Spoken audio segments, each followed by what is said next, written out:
Hi అండి. అందరికీ నమస్కారం. Welcome to my channel. ఈ వీడియోలో ఏపీ ప్రభుత్వ ఉద్యోగులకు మరియు పెన్షనర్లకు గవర్నర్ సూపర్ గుడ్ న్యూస్ మళ్ళీ పునరుద్ధరణ. దీనికి సంబంధించిన పూర్తి వివరాలు ఈ వీడియోలో తెలుసుకుందాము. వీడియో అయితే ఎక్కడే గానీ స్కిప్ చేయకుండా ఎండ్ వరకు చూసేయండి. అప్పుడే ఇన్ఫర్మేషన్ పూర్తిగా అర్థమవుతుంది.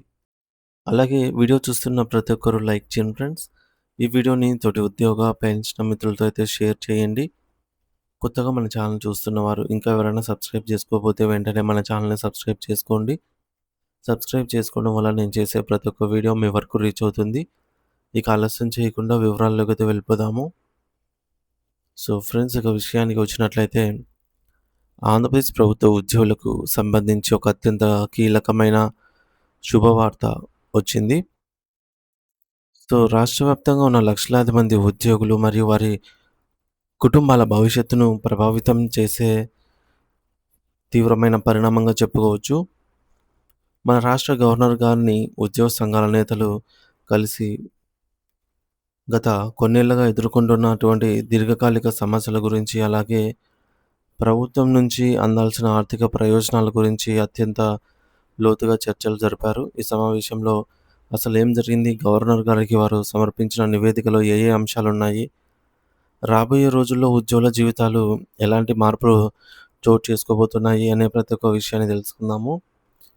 ఆంధ్రప్రదేశ్ ప్రభుత్వ ఉద్యోగుల సమస్యల పరిష్కారం కోసం ఉద్యోగ సంఘం ఇప్పుడు ఒక సరికొత్త మరియు అత్యంత శక్తివంతమైన పోరాటాన్ని ప్రారంభించింది. సో గత ప్రభుత్వ హయాంలో ఉద్యోగులు ఎదుర్కొంటున్న రకరకాల వేధింపులు, అధికారుల నుండి ఎదురైన తీవ్రమైన నిర్లక్ష్య వైఖరిపై ఏపీ ప్రభుత్వ ఉద్యోగుల సంఘం అధ్యక్షులైనటువంటి గౌరవనీయులైన శ్రీ కెఆర్ సూర్యనారాయణ గారు తమ గళాన్ని గట్టిగా వినిపించారు. ప్రస్తుత కూటమి ప్రభుత్వంపై రాష్ట్రంలో ఉద్యోగులంతా కొండంత ఆశలు పెట్టుకున్నారని ఆయన స్పష్టం చేస్తూ, ఉద్యోగుల న్యాయబద్ధమైన హక్కుల కోసం కొన్ని కీలక డిమాండ్లను అత్యంత బలంగా ప్రభుత్వం ముందు ఉంచారు. రాష్ట్ర వ్యాప్తంగా ఉన్న సచివాలయాల నుండి మొదలుకొని జిల్లా స్థాయి కార్యాలయాల వరకు కూడా ఉద్యోగులు అనుభవిస్తున్న మానసిక మరియు ఆర్థిక ఇబ్బందులపై ఆయన తీవ్రస్థాయిలో విమర్శలు గుప్పించారు. ముఖ్యంగా ఉన్నతాధికారుల ఉదాసీన వైఖరి వల్ల సామాన్య ఉద్యోగికి అందాల్సిన ఫలాలు అందటం లేదని ఆయన ఆవేదన వ్యక్తం చేశారు. గత 5 ఏళ్ల కాలంలో వైఎస్ఆర్ కాంగ్రెస్ పార్టీ ప్రభుత్వం అనుసరించిన విధానాల వల్ల ఉద్యోగులు తీవ్రంగా నష్టపోయారని సూర్యనారాయణ గారు బహిరంగంగానే విమర్శించారు. ఆ సమయంలో ఉద్యోగుల కనీస అవసరాలను కూడా పట్టించుకోలేదని, వారిని కేవలం ఓటు బ్యాంకుగా చూశారే తప్ప వారి ఆర్థిక భద్రతను విస్మరించారని చెప్పేసి ఆయన మండిపడ్డారు. గత ప్రభుత్వం అనుసరించిన అస్తవ్యస్తమైన ఆర్థిక నిర్వహణ లోపాల కారణంగా ఉద్యోగులకు చట్టబద్ధంగా అందాల్సినటువంటి కరువు భత్యం, డిఏ బకాయిలు, పీఆర్సీ బకాయిలు మరియు పదవీ విరమణ చేసినప్పుడు వారికి అందాల్సిన బెనిఫిట్స్ అన్నీ నిలిచిపోయాయి.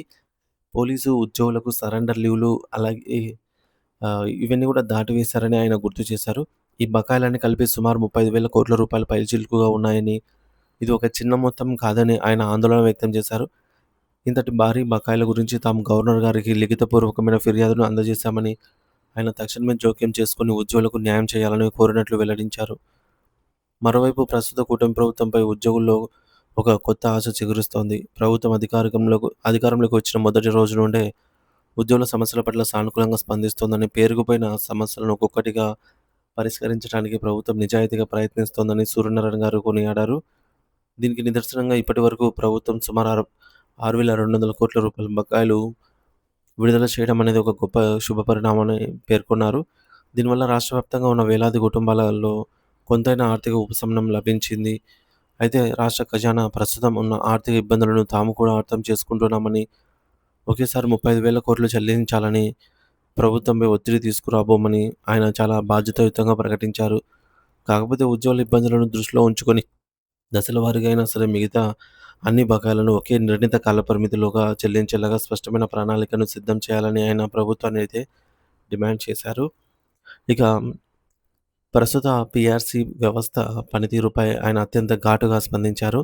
వేతన సవరణ సంఘం కేవలం రిటైర్డ్ ఐఏఎస్ అధికారులను మాత్రమే నియమించడం వల్ల ఉద్యోగులకు ఆశించినటువంటి మేలు జరగటం లేదని ఆయన విమర్శించారు. గ్రౌండ్ లెవెల్‌లో పనిచేసే తహసీల్దారు, టీచర్ లేదా క్లర్క్ పడే కష్టాలు ఏసీ గదుల్లో ఉండే అధికారులకు పూర్తిగా అర్థం కావని ఆయన అభిప్రాయపడ్డారు. అందుకే రాబోయే రోజుల్లో నూతన పీఆర్సీని ఒక సిట్టింగ్ హైకోర్టు జడ్జి నేతృత్వంతో గానీ, లేదా ఆయా రంగాల్లో నిష్ణాతులైనటువంటి ముగ్గురు ఆహ్, సబ్జెక్ట్ నిపుణులతో కమిటీని ఏర్పాటు చేయాలని జెప్పేసి ఆయన గట్టిగా కోరారు. మరి గతంలో వచ్చినటువంటి దాదాపు 11 పీఆర్సీ నివేదిక చూస్తే అవి కేవలం ఒకదానిని మరొకటి కాపీ పేస్ట్ చేసినట్లుగానే ఉన్నాయి తప్ప, పెరిగిన ధరలకు అనుగుణంగా ఉద్యోగి జీవన ప్రమాణాలను మెరుగుపరిచేలాగా లేవు అని జెప్పేసి ఆయన ఎద్దేవా చేశారు. సచివాలయంలో కొందరు ఉన్నతాధికారులు ఉద్యోగుల పట్ల అనుసరిస్తున్న అహంకారపూరిత వైఖరిపై కూడా ఆయన గవర్నర్ గారికి ఫిర్యాదు చేశారు. జాయింట్ స్టాఫ్ కౌన్సిల్ సమావేశాలనేవి కేవలం ఫోటోలకే పరిమితం అవుతున్నాయని, అక్కడ తీసుకున్న నిర్ణయాలు క్షేత్రస్థాయిలో అమలు కావటం లేదని మండిపడ్డారు. అధికారులు తమను తాము యజమానులుగా భావించకూడదని, ఉద్యోగులు ప్రజాసేవకులు మాత్రమే అని, అధికారుల వ్యక్తిగత సేవలు చేసే బానిసలు కాదని ఆయన హెచ్చరించారు. ఒకవేళ అధికారులు తమ తీరు మార్చుకోకపోతే భవిష్యత్తులో ఉద్యోగులు రోడ్ల మీదకొచ్చి అధికారుల ఇళ్లను ముట్టడించడానికి కూడా వెనకాడబోరని ఆయన హెచ్చరించడం ఉద్యోగ వర్గాల్లో చర్చనీయాంశంగా అయితే మారింది. మరొక కీలక అంశం ఏంటంటే సిపిఎస్ రద్దు. రాష్ట్రంలో లక్షలాది మంది ఉద్యోగులు మొదటి నుండి వ్యతిరేకిస్తున్న సిపిఎస్ విధానాన్ని పూర్తిగా రద్దు చేసి అందరికీ ఆమోదయోగ్యమైనటువంటి పాత పెన్షన్ విధానాన్ని తీసుకురావాలని ఆయన కోరారు. గత ప్రభుత్వం ఏకపక్షంగా తెచ్చిన జీపీఎస్ చట్టాన్ని తాత్కాలికంగా నిలిపివేయాలని, దానిపై పునఃసమీక్ష జరపాలని డిమాండ్ చేశారు. అలాగే దివంగత ఎన్టీఆర్ గారు ఉద్యోగుల సంక్షేమం కోసం స్థాపించిన ఆంధ్రప్రదేశ్ పరిపాలనా ట్రిబ్యునల్ ఏపీఏటీను తిరిగి పునరుద్ధరించాలని కోరారు.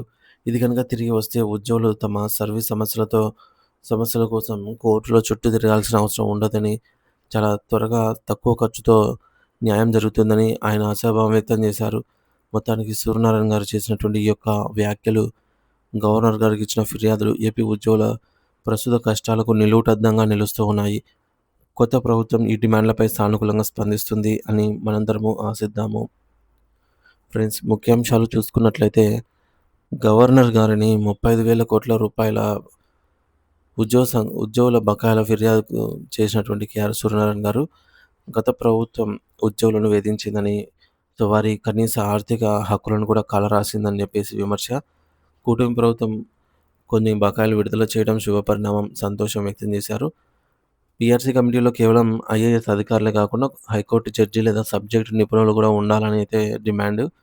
జాయింట్ స్టాఫ్ కౌన్సిల్ సమావేశాలు పటిష్టం చేయాలని మరియు అధికారుల నిర్లక్ష్య వైఖరిని మార్చాలని హెచ్చరిక. సిపిఎస్ను రద్దు చేసి ఎన్టీఆర్ కాలం నాటి అడ్మినిస్ట్రేటివ్ ట్రిబ్యునల్ను తిరిగి తీసుకురావాలని విన్నపము. బకాయిల చెల్లింపుల కోసం ప్రభుత్వం ఒక స్పష్టమైన టైమ్లైన్ లేదా ప్రణాళికను ప్రకటించాలని కోరారు. మరి మొత్తానికి ఆంధ్రప్రదేశ్ ప్రభుత్వ ఉద్యోగుల సంఘం నాయకులు గవర్నర్ గారిని కలిసి గత ప్రభుత్వ హయాంలో పేరుకుపోయినటువంటి ఈ యొక్క 35,000 కోట్ల రూపాయల బకాయిలపై ఫిర్యాదు చేశారు. కూటమి ప్రభుత్వం ఇప్పటికే విడుదల చేసిన 6,200 కోట్లపై స్పందిస్తూ సానుకూలంగానే మిగిలిన బకాయిలను కూడా దశల వారీగా చెల్లించాలని కోరారు. పీఆర్సీ వ్యవస్థలో సంస్కరణలు, సిపిఎస్ రద్దు, ఆంధ్రప్రదేశ్ అడ్మినిస్ట్రేటివ్ ట్రిబ్యునల్ పునరుద్ధరణ వంటి డిమాండ్లను ప్రభుత్వం ముందుంచారు. అధికారుల నిర్లక్ష్యం వీడకపోతే ఉద్యోగుల ఆగ్రహాన్ని చవిచూడాల్సి వస్తుందని చెప్పేసి హెచ్చరించారు. దీనివల్ల రాబోయే రోజుల్లో ప్రభుత్వం ఉద్యోగుల సంక్షేమం కోసం మరిన్ని సానుకూల నిర్ణయాలు తీసుకునే అవకాశం అయితే కనిపిస్తోంది.